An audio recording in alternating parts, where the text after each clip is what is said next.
You so much for joining into today's class, the Cybersecurity Essentials course. And today we are going to be looking at Chapter 3. Chapter 3 is of the topic Cybersecurity Threats, Vulnerabilities, and Attack. Cybersecurity Threats, Vulnerabilities, and Attack. Now, in the last class, I gave us an assignment. I, I gave us an activity that we are supposed to do and complete. I have observed that some of us have done it, but a number of us have not done it. And so I want to let us know that it is important that we do that. We have another lab activity I'm going to give you for today. Now, our next class, we are going to meet and discuss basically the lab activities. All right, but I expect you to all do the lab activities before we do it together as a class. Now, coming to look at today's chapter, we're going to be looking at malware and malicious codes. What are the different types of malware and malicious codes that we have, and how do they affect us? We are going to be looking at deception. And in deception, we are going to be centering on how the tactics, the techniques, the procedures used by cyber criminals. You know, we're also going to be looking at attacks. We're going to compare the different methods used in social engineering and compare the different types of cyber attacks. And so that's what we're going to be looking at today. Today's class is going to be brief, interesting, and then after which I will be sending the lab activity for today. Hopefully that we'll all do that together on Friday, but you should do that before the class. Now, what are the types of malware? When we say a malware, what are we talking about? We are talking about a malicious ware. What is a ware? A ware is like a software that we're talking about where you have a set of instructions or programs, or it could be a device that you have a hardware or a software. It could be some device or software codes that you have. Now, when you say malicious ware, we are looking at someone or a software or a hardware that is being designed with a negative intention, a malicious, which means an ulterior negative a thought. So if I decide to be your friend today, and the intention of me being your friend is to rip you off of something, that means I have malicious intention. I have negative intention. I have the wrong intention towards you. Okay, I have the wrong intentions towards you. And so malware that we're going to be looking at basically has to do with those set of codes or softwares or hardwares that are being produced with malicious intentions. And we'll look at the different types and what intentions that they have. The first and the most common one is called a virus. And a virus is a malicious executable code that attacks attached to another executable file, such as a legitimate program. Most viruses require end user initiation and can activate at a specific time or date. Now, why are we looking at it this way? When we say an executable file is a file that is being run by the processor, okay? It runs the set of codes that are there. So most of the times, the virus attaches itself to a legitimate program. Your system has a set of programs. Okay, so a set of files. So your malware, your virus attaches itself to this particular legitimate, maybe an operating system file or an executable file or any other very important file. So it attaches itself. So anytime you run that particular application, it also runs or executes the set of codes that is called a virus. So that virus is basically a program written by a programmer with a malicious intention. So anytime you run your desired software or your desired code, you are invariably executing the malicious code that is attached to that particular file. Okay? And it is called a virus because of the way it spreads. Okay, the way it spread, the way and manner it spreads, and it got its name from the human virus. You know, the human virus, as we know, has a very geometrical mode of infection, meaning that one person gets, and within a short time, so many other people get. So it's the same thing with a virus. So the virus can have a way that it replicates itself. You put in a flash drive, it moves into the flash, it copies itself into it. You copy to a particular system, a particular file, it copies and replicates itself into it.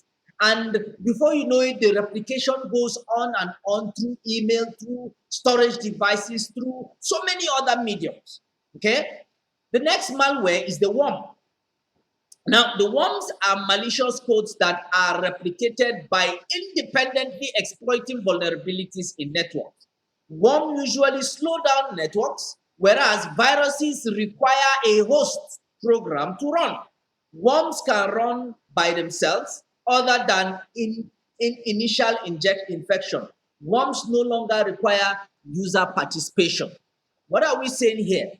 All we're saying here is that basically a worm differentiates itself from a virus because a virus runs executable codes, whereas a worm targets the network. All right, you have your local area network, and within your local area network, you have a lot of devices. You have extended networks, you have servers, you have routers, and so if somebody targets your network and drops a worm either in an end device or maybe an intermediary device or even possibly a server. Okay, if that particular worm gets a sense of a network within that, it begins to share itself, replicates itself through every node. As transmission occurs, as transmission takes place, the worm flows through those mediums, whether it is wireless medium or whether it is cable medium or optical medium, whatever medium, it begins to spread itself in so many other ways so that it will get its purpose. Okay, so that is basically the difference between a virus and a worm. So whereas the virus requires you to run your executable file for it to run, the worm also requires that does not require that. Now we have another one, the Trojan horse. Okay, the Trojan horse. Just a minute. The Trojan horse is a malware that carries out malicious operations under the guise of a desired operation, such as playing an online game. These malicious codes exploit the privileges of the users that runs it. A Trojan horse differs from a virus because the Trojan binds itself to non-executable files such as images, files, audio files, and games. Now, why was it called a Trojan horse? It's called a Trojan horse from I don't know, some of you who read the novel or watched the movie, how the city of Troy was destroyed or taken over. And basically, what happened is that the city of Troy is a very strong city. It has very formidable defense. It has strong walls. It has tight security and things like that. Now, the enemy couldn't gain access into the city in order to destroy it. So what they did was that they pretended that they have come in peace. Okay, they have come to surrender, they have come in peace, and so they designed a horse, a very big wooden horse, and they brought in the horse as a peace offering, as a gift to the city of Troy. And so when they rolled this horse, because it was a very big horse, they rolled it and brought it to the city gate, and then the gate of the city of Troy was open for them.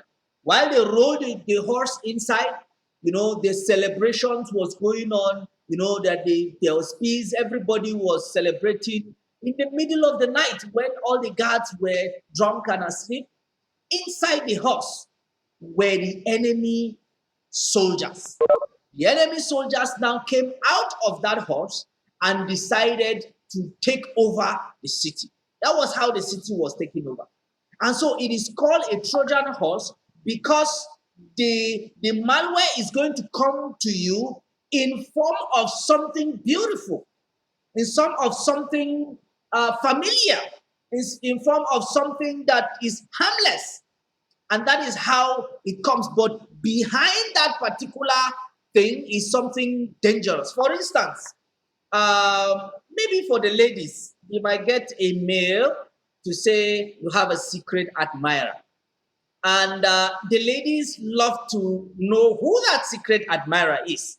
And so they will say, click here to see your secret admirer. Now, you see, it's a mail that comes as if there is no harm, something beautiful, something good.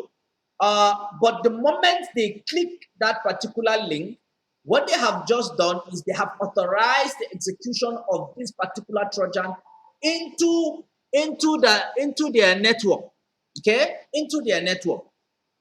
And so what we are saying here is that if it is a guy, for instance, a male, you might get a mail saying you have won $1 million in a lottery, blah, blah, blah, blah, blah. And you know you have not competed in any raffle draw or any lottery. And then all of a sudden you got a mail that you have won. Click here to claim your prize. And you want to get the $1 million. The moment you click, you download these things to your system and it begins to execute immediately. So the point we are making here is that some of these malwares come in form of something familiar, something harmless, something beautiful. And the moment you pick it and you put it on your system or download it on your system, then it becomes a problem to you. Most people that get all these kind of issues are people like that visit like pornographic sites. You get a lot of that in that particular area. People that visit, there are certain sites that download pirated softwares, pirated applications, pirated movies and music, and you get a lot of these Trojans in those kind of sites because you are downloading something that you think is lovely, is beautiful. You are downloading a software, you are downloading a music, you are downloading a video, not knowing that behind this particular video, you are downloading something harmful. The next one is the logic bomb. A logic bomb is a malicious program that uses a trigger to awaken the malicious code. For example, triggers can be dates, time, other programs running, or the deletion of a user account. The logic bomb remains inactive until that trigger event happens. Once activated, a logic bomb implements the malicious code that causes harm to the computer. So, what we are saying in the logic bomb is that it is also a malware. And this malware is also written by a programmer. But it is not desired to be executed unless there is something that triggers it. And so that which will trigger it is dependent on the person that creates this malware. Okay, some of these logic bombs maybe are targeted to be executed at a particular time in a particular date. Some of them are desired to be executed when somebody logs into his machine.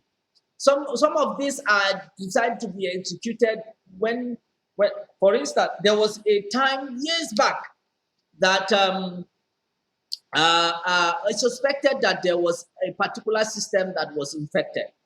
And so we went through the processes of the processor, all right, the task manager, and you go to processes where you see all those processes that the processor is running.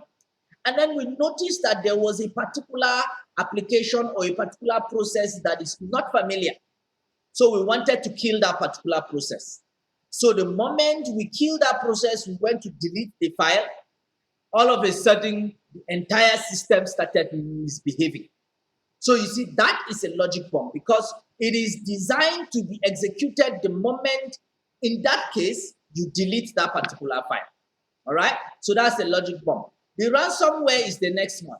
Ransomware holds a computer system or the data it contains captive until a target makes a payment. Ransomware usually works by encrypting data in the computer with a key unknown to the user. It's like kidnapping. Okay, you know how people are being kidnapped. Somebody kidnaps and you say, okay, we demand a ransom of 1 million. We demand a ransom of 2 million. When the ransom is paid, then the person is released. This is the same thing.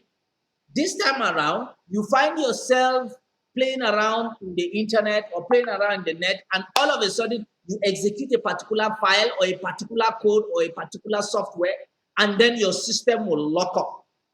And once the system locks up, you cannot do anything on that system except probably to format it, of which you would lose all your data. Okay, but the system would be locked up, and so for you to unlock it, you must pay the ransom. Sometimes maybe it's not the entire system, maybe it will be some files in your system. You will just notice that some files on your system are locked and encrypted, and you cannot have access to them. You can't open the file, you can't read it, you can't do any of these things. And the best way is now to find a way how to unlock those files, and you now be contacted to pay a particular ransom. Sometimes it's not even on your system, it might be on your social media handle or your social media account, your Facebook, your WhatsApp, your Twitter, whatever. Somebody now gains access and hacks into it, and then you do not have access to it. And the person is demanding, really, give me so, then I will release your account. Now, these are what we call the ransomware. Okay, but the important thing is that the ransomware does not just comes in at a time. You must execute it. It is something that has to be executed on your machine for it to happen. Then the next one is the backdoors and rootkits. A backdoor or rootkit refers to the program or code introduced by a criminal who has compromised a system. The backdoor bypasses the normal authentication used to access a system. A rootkit modifies the operating system to create a backdoor. Attackers can then use the backdoor to access the computer remotely. Now, in most cases, programmers have a particular mentality or theory. They create what they call a signature. They create a signature on their on softwares that they produce.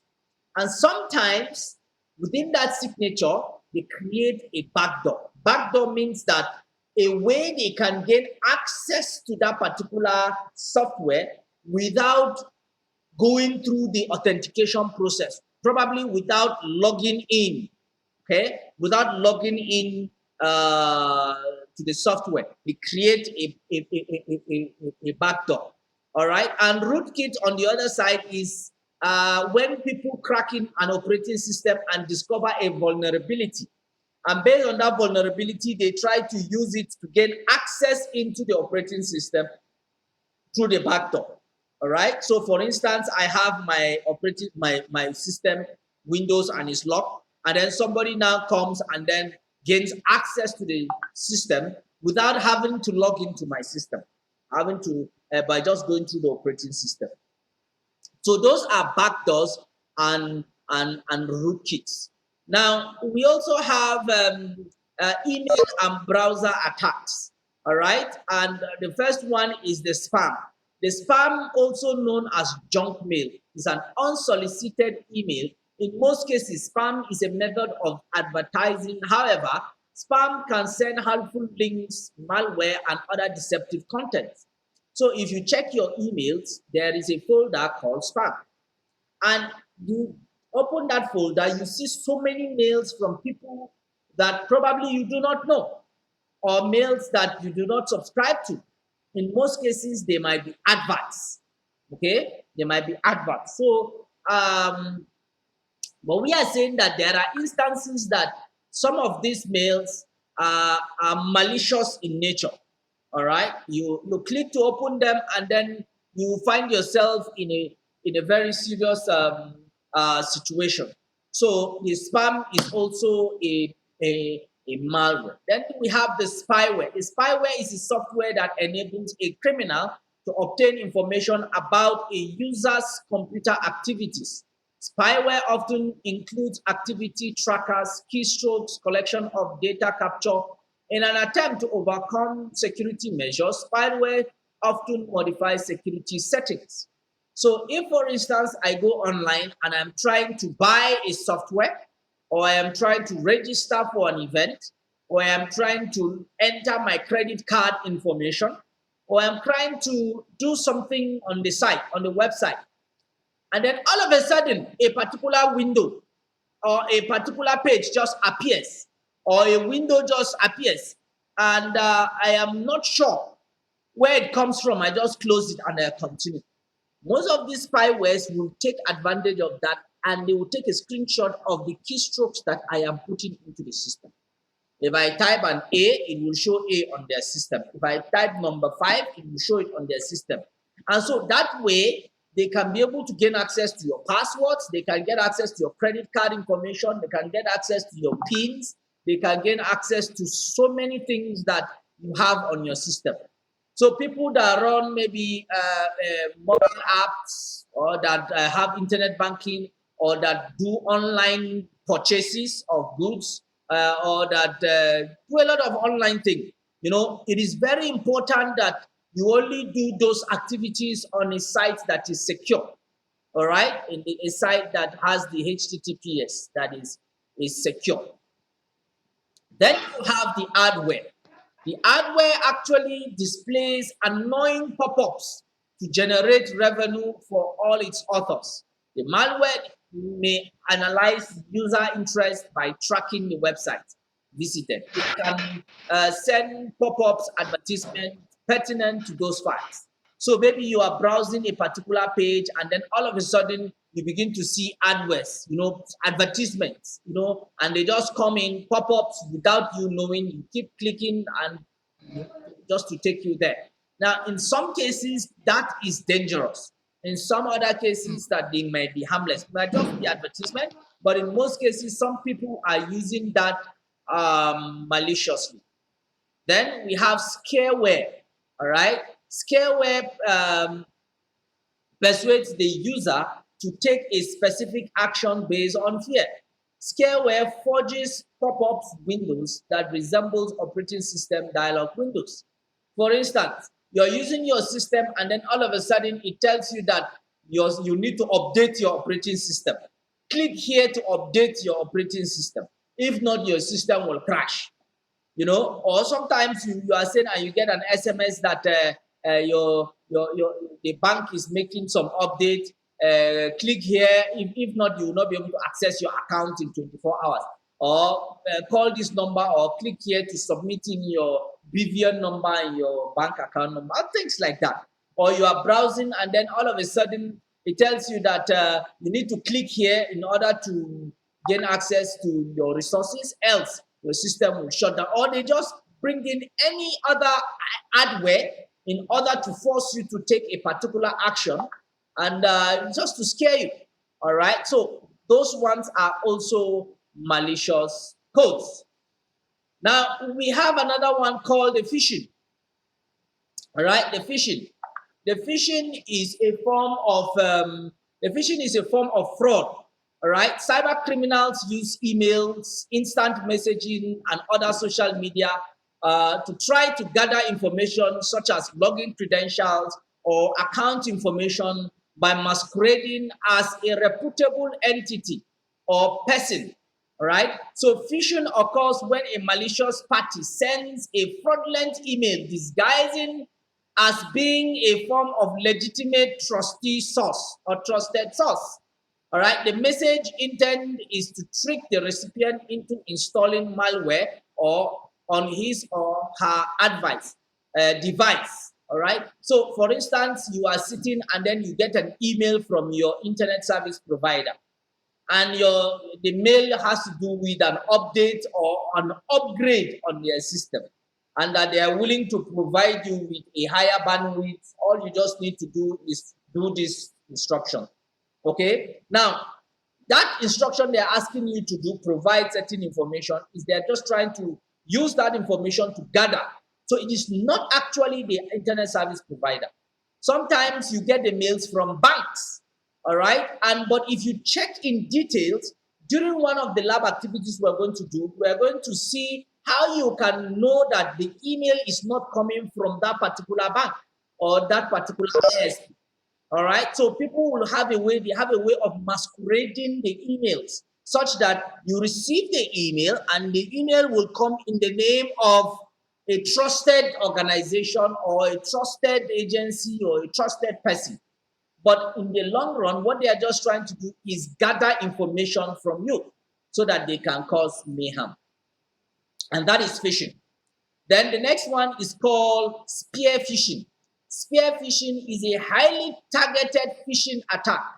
While phishing and spear phishing both use emails to reach the victims, spear phishing send customized email to a specific person. Okay, they send it to a specific person. So you become a target. They must have done a little research on you. And based on the research they have done on you, you become a target. And as a target, they do everything they can to gather as much information as possible so that you can be vulnerable to them. Now, phishing is phishing using voice. Phishing, all right, is phishing but using voice or voice communication technology. So criminals can spoof voice from legitimate sources using voice over IP technology. Victims may also receive a recorded message that appears legitimate. So you are here and then you get a call, probably from your telecom provider, maybe any network that you're using, you get a call and they tell you that we are from this telecom and we are running a promo and this is the promo. You need to do this and do this and do this, and then we give you so data or we give you credit, okay? Or maybe cable TV organization. But the point here is that they are also trying to gather information from you, which is the entire phishing technique. But this time around, not using email, but using a voice call that they will make to you. All right? Now, let's look at farming. Now, farming is the impersonation of a legitimate website in an effort to deceive users into entering their credentials. And sometimes it happens to universities, all right? Or it happens to government NDAs and agencies. You hear that this particular institution is admitting individuals. And so you will see they will even publish the list of admission candidates. And you will be happy thinking that your name has been published. Click here to proceed for your admission, all right? To pay your acceptance fee and maybe register for your admission. Meanwhile, it is not a legitimate site. Or maybe an MDA, somebody puts up a fake site that the MDA is recruiting for employment. And because of the rate of unemployment, a lot of people will visit the link and quickly try to fill in their information for employment. All right? Meanwhile, the agency or the organization is not into that, has not made itself available for that. And so farming has to do with impersonation of your website so that it can deceive people to be able to submit in their information or credentials. Okay? And then we have a welling. All right? Welling is a phishing attack that targets high-profile targets within an organization, such as senior executive. Now, we continue. We have plugins. All right? Plugins, the Flash and Shockwave plugins from Adobe enable development of interesting graphics and cartoons animation that greatly enhance the look and feel of a web page. Plugins display the content developed using appropriate software. So there are certain times you are trying to launch a particular software or you are trying to visit a particular website, and then they tell you that you need to update your plugins. Okay, so these particular plugins are supposed to help you to be able to have a beautiful view or a complete view of the particular page you are trying to view. And so, and have a wonderful experience. So there are times that some of these plugins are malicious. So somebody will deliberately create a particular plugin just so that he can hijack your browser. Okay? Then you have SEO poisoning. Search engines such as Google work by ranking pages and preventing relevant results based on user search engine queries. Depending on the relevancy, the web content of the web content, it may appear higher or lower in the search result list. So SEO, short form for search engine optimization, is a set of techniques used to improve website ranking by a search engine. So what we are saying here basically is when you go to your search engine, the commonest one we know is what? Google.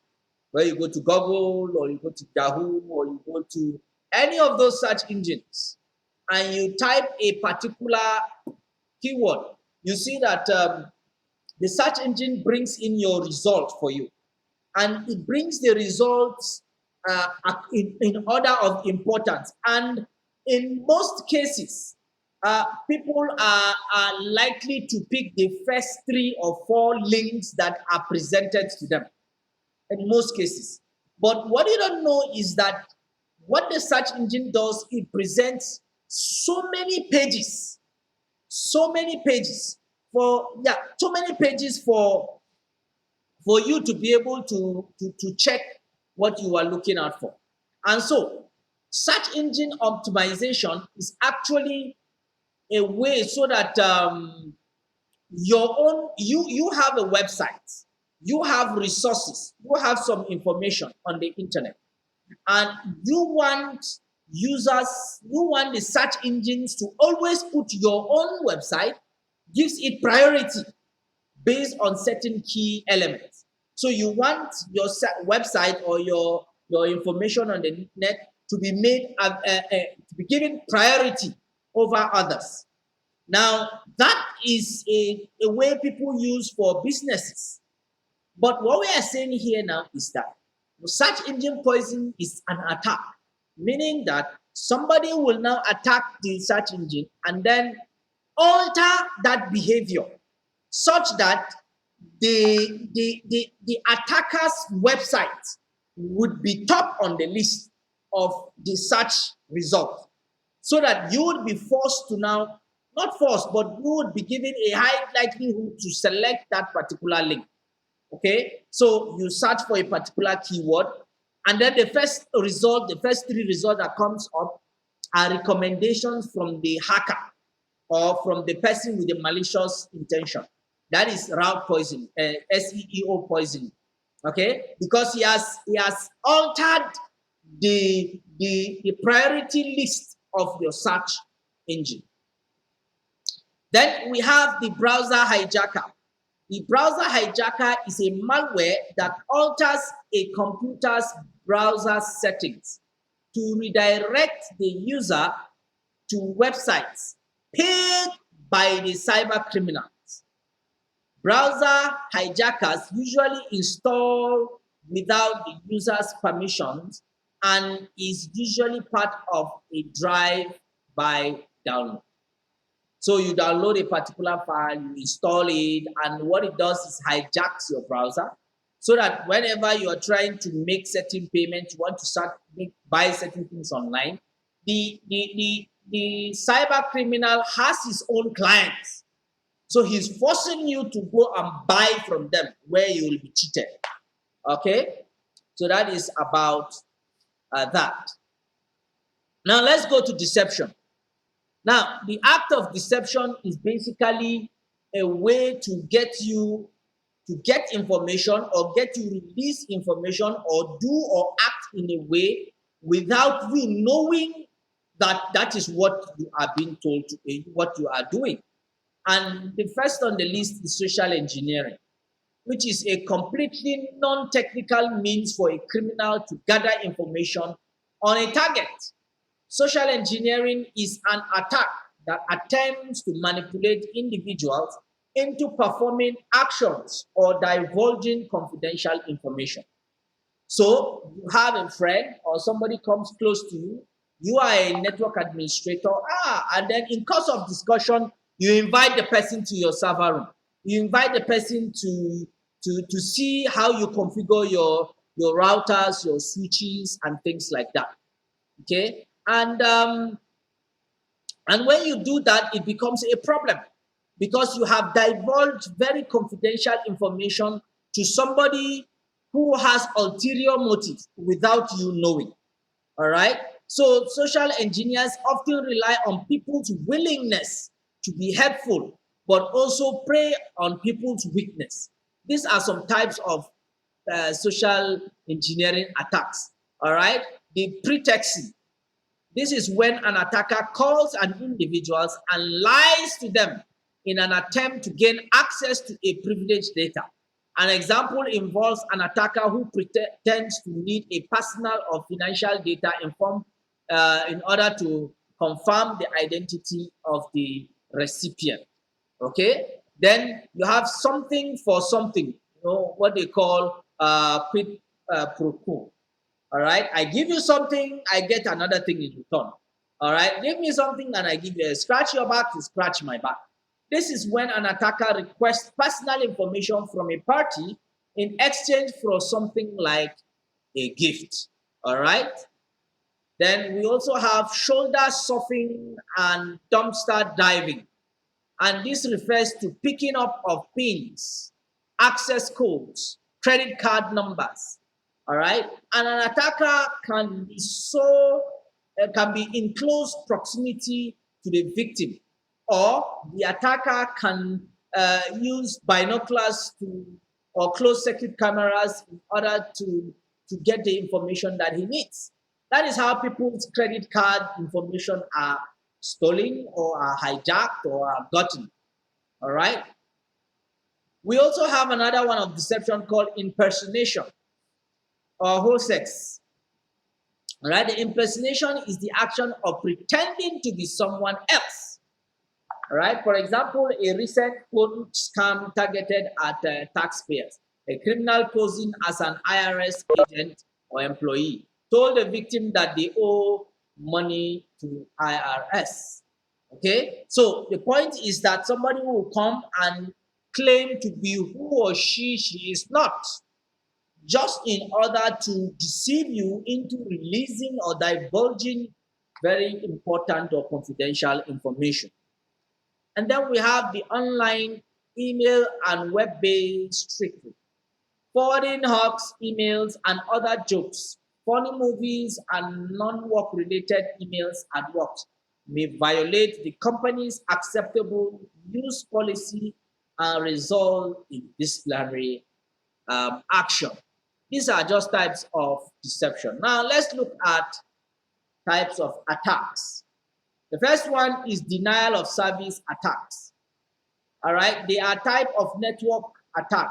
A DOS attack results in some sort of interruption of network service to users, all right, devices or applications.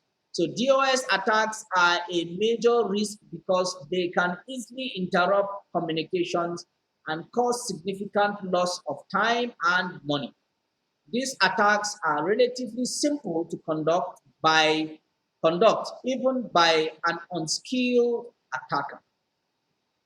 Okay, so the concept of DOS is that from the word denial of service, you have a service that you are providing to clients. For instance, you have a server, maybe a mail server, or maybe a DNS server, or maybe you have a service that you are providing to clients. And then somebody writes a malicious application to deny users from gaining access to this particular machine or service. And how does it do that?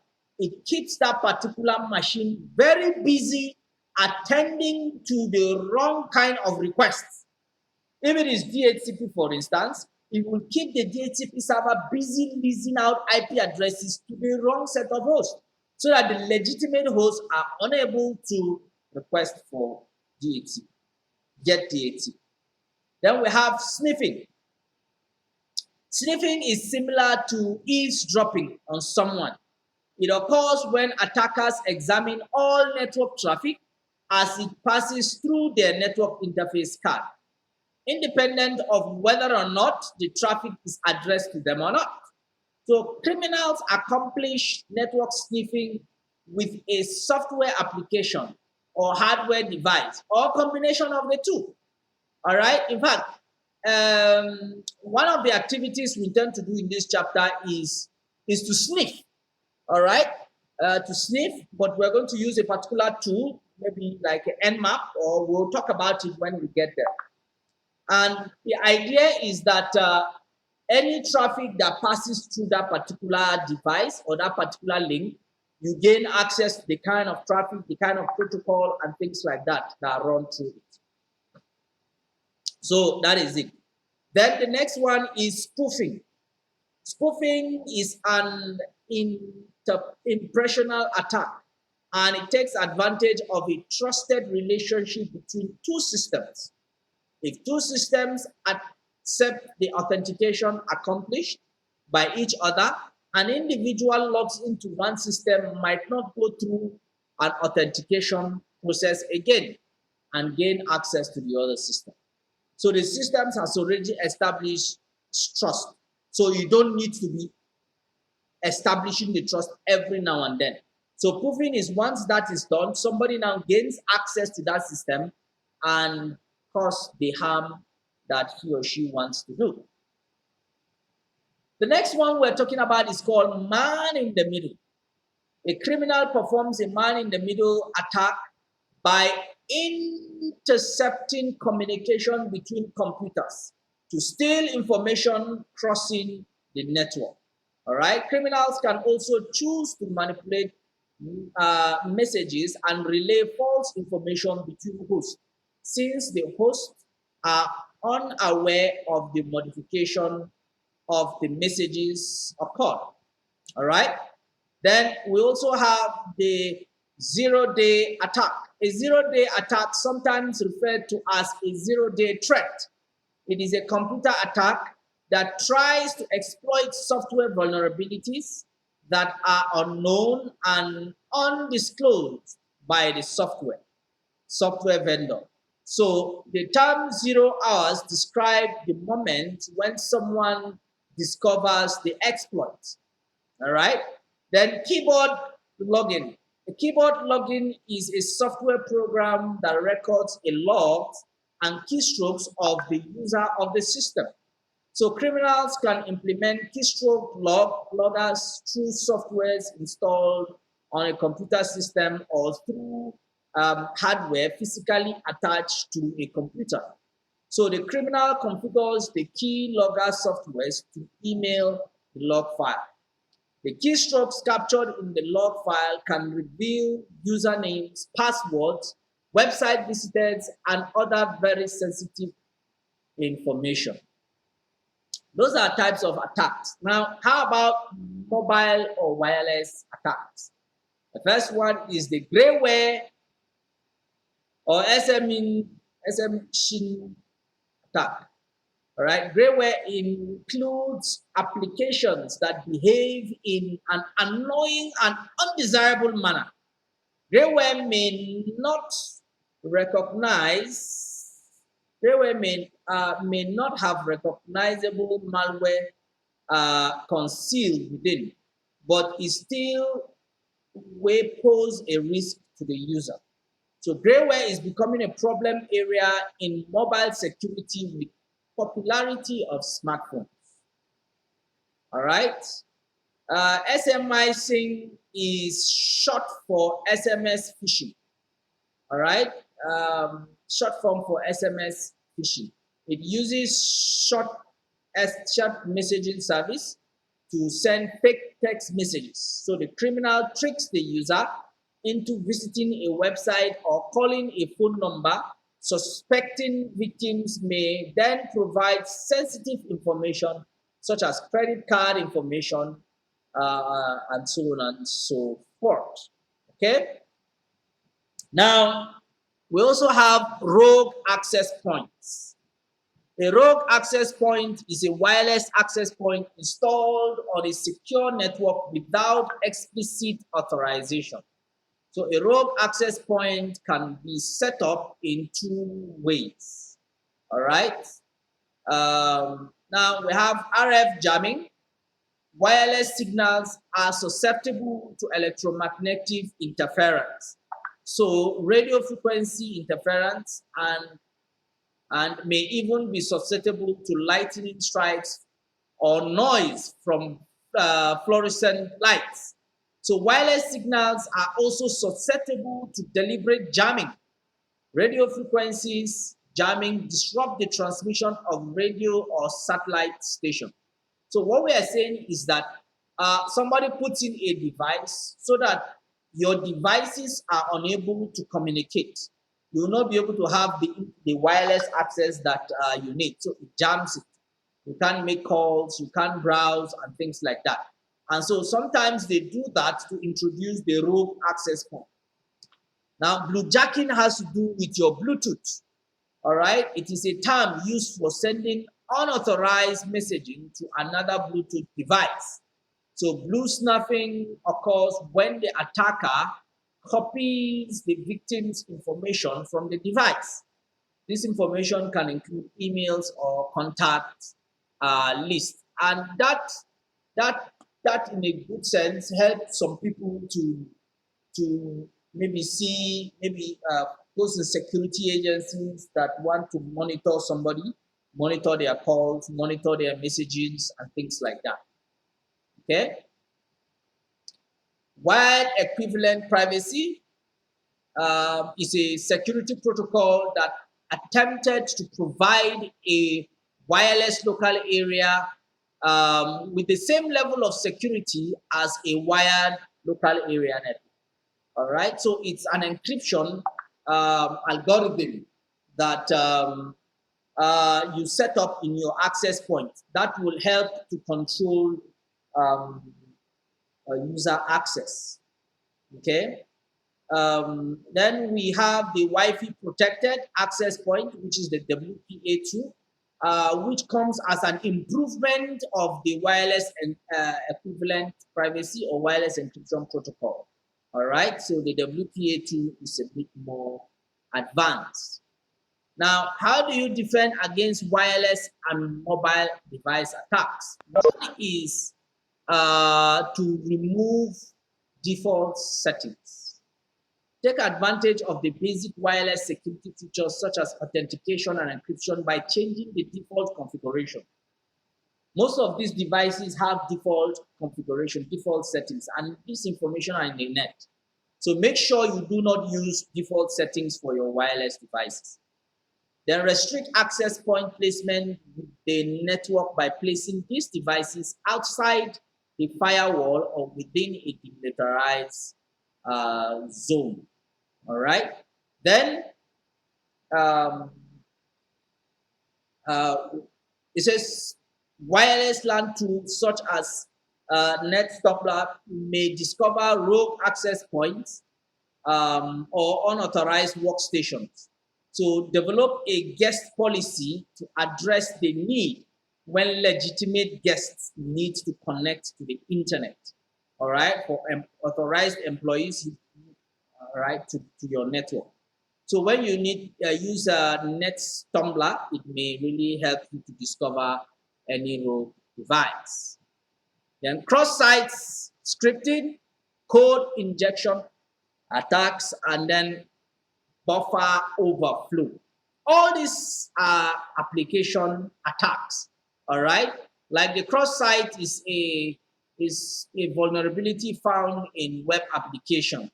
All right, and allows the attacker to inject certain codes or certain scripts, all right, to be viewed by the users.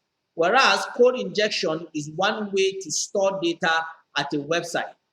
All right, one way to store data at a website is to use a database. So code injection now is a way they now inject these instructions or codes into the database. So you see the cross-site has to do with your websites, or your web pages. The code injection has to do with your databases.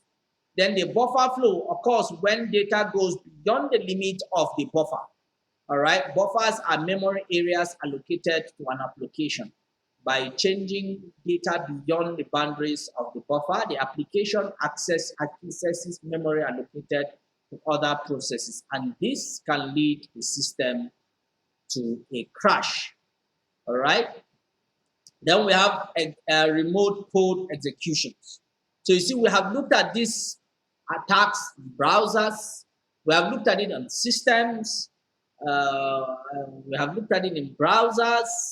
We have looked at it in applications, and this is also one of those that talks about vulnerability allow a cyber criminal to execute malicious codes and take control of his system with the privileges of user running the applications. All right. Then we have the ActiveX control. This is more like Java. All right. So ActiveX controls are a piece of software installed by users to provide extended capabilities. Third parties write some ActiveX controls and they may be malicious. So you only use the one from authorized sites.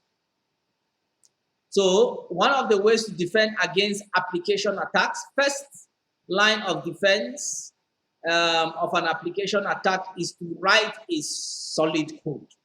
All right. So regardless of the language used or the source of outside input, prudent programming practice is to treat all input from outside a function as hostile. So the next one is validate all inputs as if they were hostile. All right. Then keep all softwares, including operating systems and applications, up to date, and do not ignore prompt updates. All right. So you should also remember that not all program updates are legitimate. So not all of them are automatic. You have to also do them manually. So in summary, threats, vulnerabilities, and attacks are the central focus of cybersecurity specialists. All right. You look at the threats, you look at the vulnerability of the system, and then you look at the attack. All right. So the chapter explained the threat, malware, and malicious codes, and discussed the types of deceptions involved in social engineering. Maneuvering explained the types of attack that both wired and wireless network experience. And we also discussed the vulnerabilities presented by applications attack. Now, this is the end of the chapter 3 that we have looked at. Now, we have an activity that, let me bring it up. Sorry. Let me bring it up.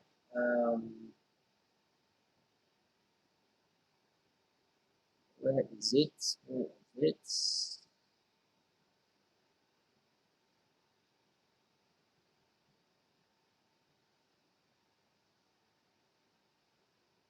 Okay, let me just a second.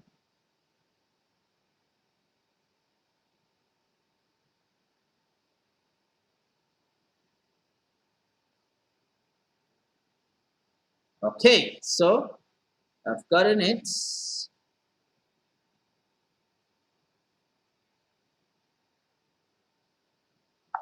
All right, so this is the lab activity that we have, and we are going to use Nmap, a port scanner, and network mapping tool to detect threats and vulnerabilities on a system. All right, this is the background scenario.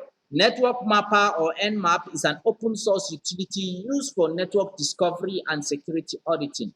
Administrators also use Nmap for monitoring hosts or managing service upgraded schedules. Nmap determines what hosts are available on a network, what services are running, what operating systems are running, and what packet filters or firewalls are running. Okay. What we need a PC with Ubuntu 16.4, and that is the lab for last week. All right, that's the lab for last week. So that's why I'm saying the next class we're going to do that lab, and then we do this one.